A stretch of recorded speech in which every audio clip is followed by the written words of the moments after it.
Hello students, good morning. तो अपन ने पिछले वीडियो में 5 क्वेश्चन कर लिए थे और अपन बहुचयनात्मक क्वेश्चन पढ़ रहे हैं चैप्टर नंबर 14 के। तो 5 क्वेश्चन पिछले वीडियो में अपन ने कर लिए थे, तो उसको प्लीज़ आप निकाल लेना, रिवाइज कर लेना 5 क्वेश्चन को। बढ़िया क्वेश्चन थे पाँचों क्वेश्चन। तो आज करेंगे 6 नंबर क्वेश्चन। देखो, 6 नंबर क्वेश्चन क्या है। हाइड्रोजन की लाइमन श्रेणी के लिए लघुत्तम एवं अधिकतम तरंग दैर्ध्य ज्ञात कीजिए। तो देखो, ये वाला क्वेश्चन है ना, मैं पहले करा चुका हूँ। वैसे तो मैंने नोट्सों में करवा दिया था, तो आप वहाँ भी देख सकते हो इसको कि लाइमन श्रेणी के लिए लघुत्तम अधिकतम तरंग दैर्ध्य, बामर श्रेणी के लिए लघुत्तम अधिकतम तरंग दैर्ध्य, तो ये मैंने करवा दिया था। तो यहाँ पर दोबारा इसको रिपीट कर लेते हैं अपन। तो इसका आंसर क्या होगा, देखो।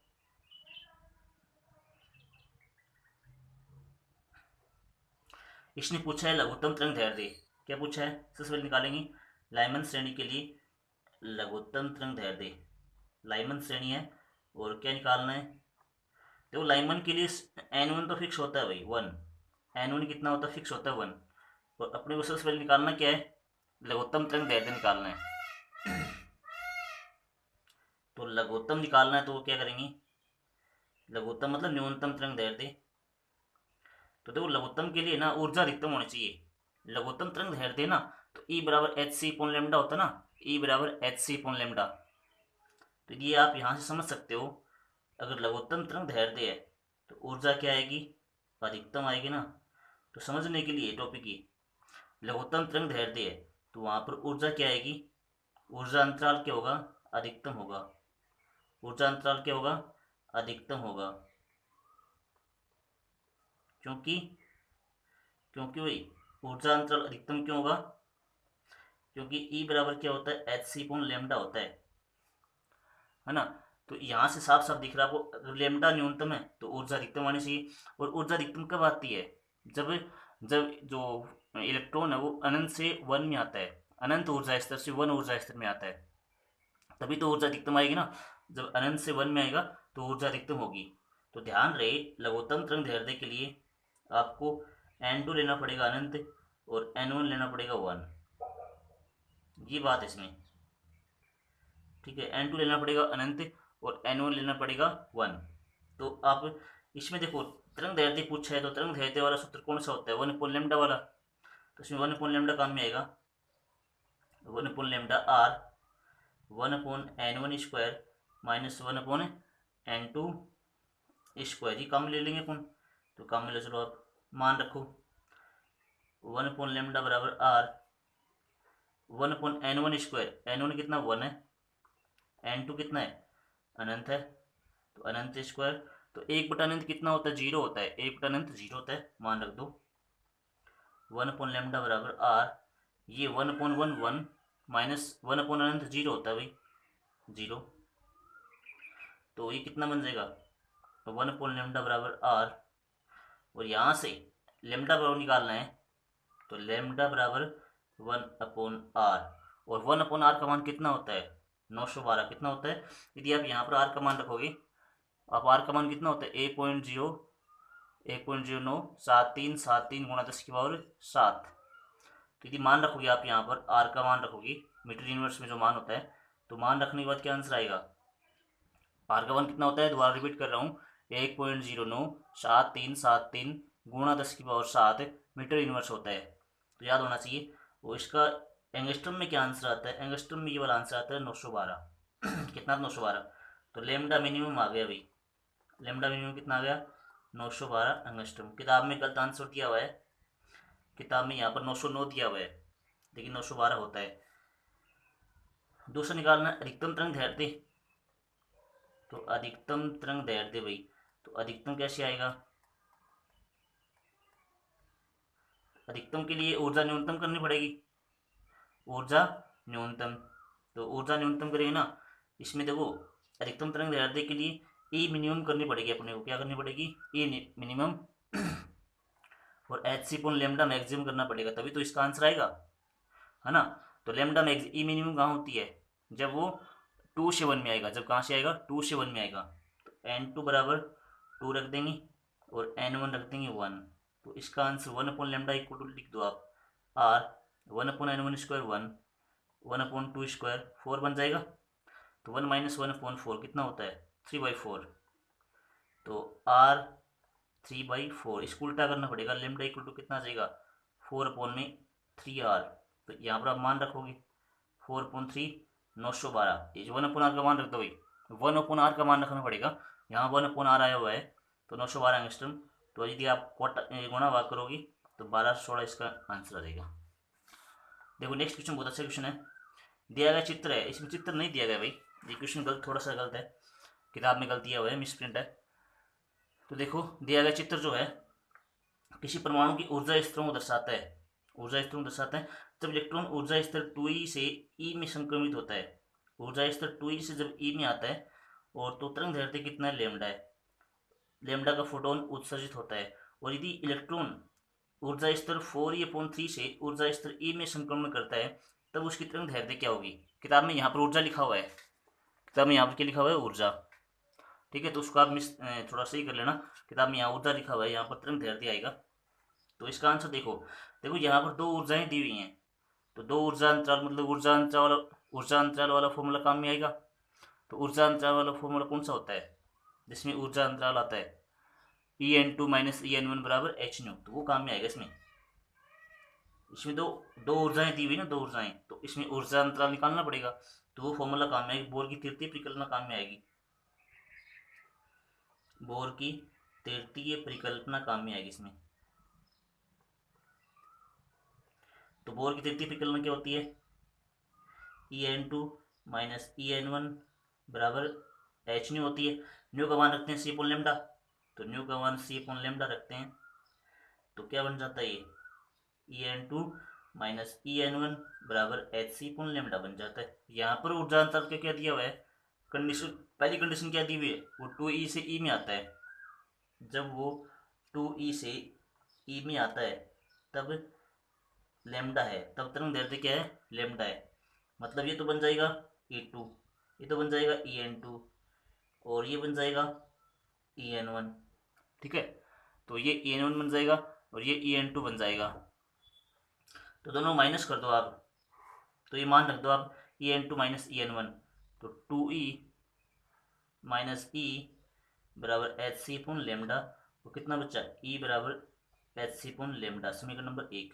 फिर नेक्स्ट क्या दे रहा है वो, नेक्स्ट लिख रहा है कि जब वो 4e/3 से e में आता है, 4e/3 से e में आएगा तो माइनस दोबारा करना पड़ेगा, दोबारा लगाओ, ये दोबारा सूत्र काम में आएगा En2 - En1 बराबर hc/λ।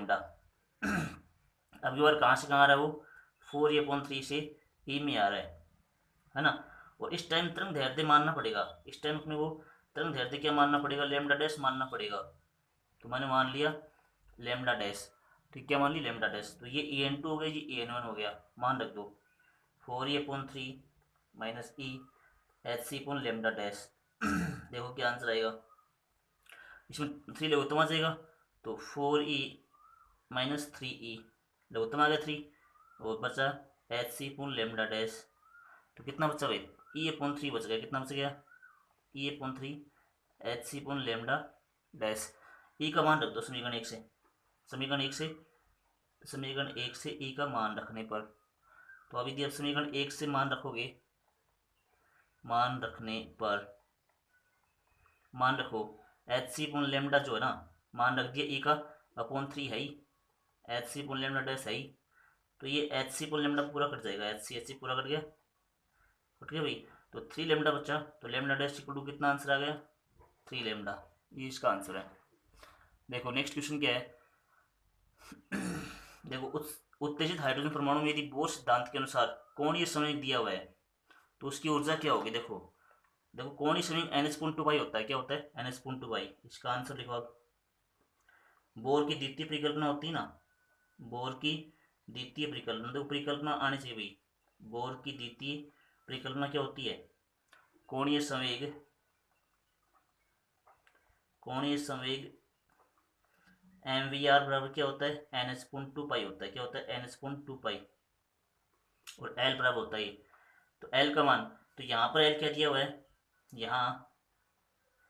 यहाँ जो दिया हुआ है एल बराबर 2h/2 दिया हुआ है ना, 2h/2 और इक्वल टू होता है NH/2 होता है, सूत्र में होता है।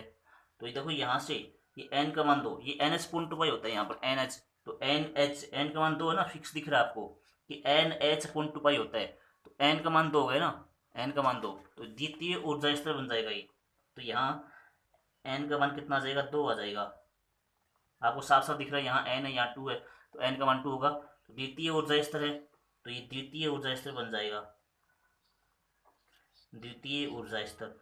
और द्वितीय ऊर्जा स्तर की ऊर्जा क्या होती है, ऊर्जा निकालनी अपने को, ऊर्जा निकालनी है ना।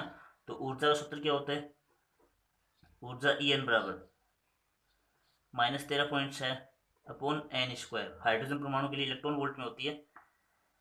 तो n बराबर 2 रख दो आप, n बराबर 2, तो E2 -13.6/2 4 बन जाएगा। ठीक है, तो -13.6/4 इलेक्ट्रॉन वोल्ट। कितना आंसर आएगा, 4 3 12, कितना आंसर आएगा, -3.4 इलेक्ट्रॉन वोल्ट। तो इसका आंसर होगा ये। ठीक है, नेक्स्ट देखो कि उस उत्तेजित अवस्था की मुख्य क्वांटम संख्या। देखो ये मुख्य क्वांटम संख्या क्या होती है, मुख्य क्वांटम संख्या हमेशा n होती है। क्या होती है, n। उस उत्तेजित अवस्था की मुख्य क्वांटम संख्या क्या होगी, जिसमें उत्तेजित हाइड्रोजन परमाणु लैम्डा तरंग दैर्ध्य के फोटोन का उत्सर्जन करने के बाद मूल अवस्था में लौटता है। कहाँ लौट रहा है, मूल अवस्था में लौट रहा है। तो मूल अवस्था के लिए n बराबर 1 होता है। लैम्डा तरंग दैर्ध्य के फोटोन का उत्सर्जन करने के बाद वो मूल अवस्था में लौट रहा है, तो n = 1 करना पड़ेगा। वो मुख्य क्वांटम संख्या पूछी हुई है, तो मुख्य क्वांटम संख्या देखो केमिस्ट्री में आपकी आती हैं 4 क्वांटम संख्याएं होती है। केमिस्ट्री में पढ़ा होगा आपने कि मुख्य क्वांटम संख्या, द्विकसीय क्वांटम संख्या, फिर चुंबकीय क्वांटम संख्या, परचक्रण क्वांटम संख्या। तो क्वांटम संख्याएं 4 होती हैं भाई। एक तो होती है मुख्य क्वांटम संख्या, फिर होती है द्विकसीय क्वांटम संख्या, फिर होती है चुंबकीय क्वांटम संख्या, फिर होती है परचक्रण क्वांटम संख्या। तो L, फिर पहले आता है N, फिर L, फिर M, फिर S। तो NLMS इस प्रकार से होते हैं क्वांटम संख्या भी।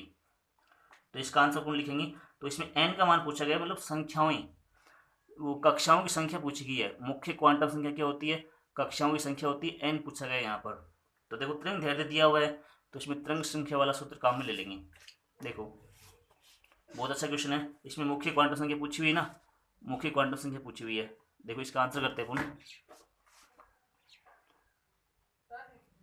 इसका आंसर क्या होगा, पूछा क्या है, मुख्य क्वांटम संख्या पूछी है, मुख्य क्वांटम संख्या। क्वांटम संख्याएं 4 होती हैं भाई, और इसने n पूछा है, n कक्षाओं की संख्या पूछी है। l भी होती है, l m s भी होती है, l m s, n l m s, तो 4 होती हैं। तो यहाँ पर n पूछा गया है। तो लेमडा तरंग दैर्ध्य दिया हुआ, लेमडा तरंग दैर्ध्य लेमडा दिया हुआ है, तो यहाँ पर लगा दो तरंग संख्या वाला सूत्र। तो सूत्र क्या होता है, और वो देखो कहाँ से संक्रमण कर रहा है, संक्रमण कहाँ से आ रहा है, संक्रमण कहाँ से, n से 1 में हो रहा है। कहाँ से है, n से 1 में, मूल अवस्था। ये क्या होती है, मूल अवस्था। संक्रमण जो हो रहा है वो मूल अवस्था में हो रहा है। तो देखो सूत्र लग जाएगा इसमें, तो ये तो बन जाएगा n2, n2 बन जाएगा n, और n1 बन जाएगा, n1 बन जाएगा 1, तो n2 हो जाएगा n, ये हो जाएगा 1। तो लगा दो आप 1/λ बराबर r। और ये हाइड्रोजन की बात कर, जेड नहीं आएगा यहाँ पर, 1/n1², 1/n2²। तो मान रख दो 1/λ बराबर r। ये 1 है, 1 का स्क्वायर, n2 n दिया हुआ है, n²। तो इसको आप हल कर लो, 1/λ बराबर r। ये 1 बचा भाई, -1/n²। तो यहाँ से n का मान निकालना है। तो n का मान कैसे निकालेंगे, इस r को यहाँ बट्टा में भेजेंगे, r को बट्टा में भेजेंगे। तो 1/λ r, r इसके भाग में चला गया, गुणा में है, तो 1 - 1/n²। तो ये इस तरफ आएगा और इसको इस तरफ भेजना पड़ेगा। तो इस तरफ आगे प्लस का बन जाएगा, ये जो है प्लस का बन गया ना, ये माइनस का क्या बन गया, प्लस का बन गया। तो 1 - ये इस तरफ प्लस आगे माइनस का बन जाएगा। ठीक है, और अब इसमें लघुत्तम लेना पड़ेगा, लघुत्तम लेंगे, लेमडा लघुत्तम आ गया, तो लेमडा r -1। अब इसका उल्टा करना पड़ेगा, n² = लेमडा r अपॉन में लेमडा r -1। अब n चाहिए अपने को, तो n कितना जाएगा, n बराबर इसका अंडर रूट लग जाएगा, लेमडा आर अपूर्ण में लेमडा आर -1 का √t इसका आंसर होगा। देखो नेक्स्ट क्वेश्चन है, बहुत अच्छा क्वेश्चन है। नीचे दिए गए प्राचलों में से कौन सा सभी हाइड्रोजन सदृश आयनों के लिए इनकी मूल अवस्था में समान है? देखो मूल अवस्था में समान है तो देखो आंसर क्या होगा। देखो इसमें ऑप्शन दिए हुए अलग अलग। देखो जैसे कि ऑप्शन क्या क्या दिया हुआ, वी दिया हुआ है। वी एन क्या होता है आपको पता हो तो? वी एन जैसे आर एन समानुपाती किसके होता है? आर एन समानुपाती